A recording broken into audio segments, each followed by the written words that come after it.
usual. The usual is waiting tables or temping or doing street promotions, bartending, because you're left with no time or energy to pursue your art, and you're waiting to be discovered. But I have a philosophy, and it's called No More Waiters. Okay? It's about not having a day job.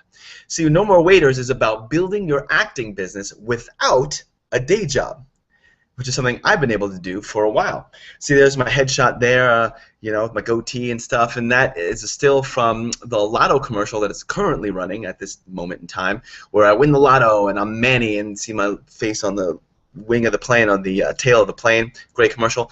This poster is from In the Heights, one of the dream roles I wanted to do that frankly had passed me by because I was 40 when I did it. And the guy, Usnavi, the lead is actually 24 in the show, so I thought that it passed me by. But I haven't had a day job in over 10 years, so the way this came about is kind of amazing.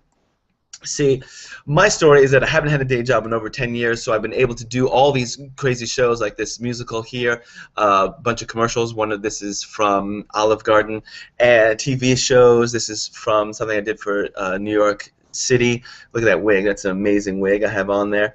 And I've been able to do a bunch of stuff for Sears. I did that. It was a $50,000 ad campaign. I got paid $50,000 for it. I got to be on the electric company. I've also been able to write books like this, Captain Kirk's Guide to Women, How to Romance Any Woman in the Galaxy.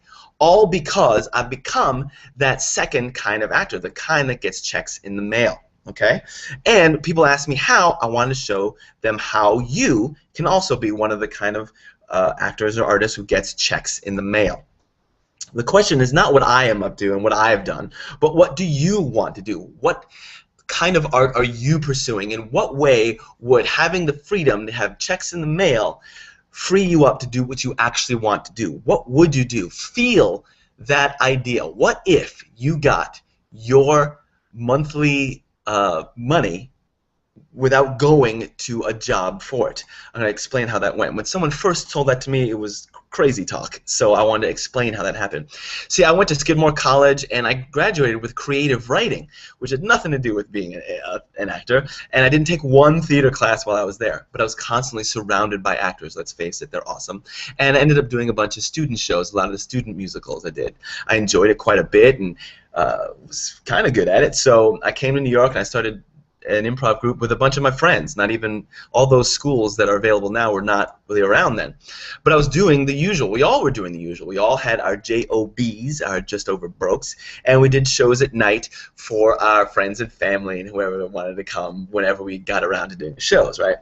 But while I was doing that, someone on my job asked me if I wanted to make extra money on the side. And I was like, well, sure, who doesn't? Everybody wants to make some extra money on the side. And he's like, good, I want to show you about having your own business.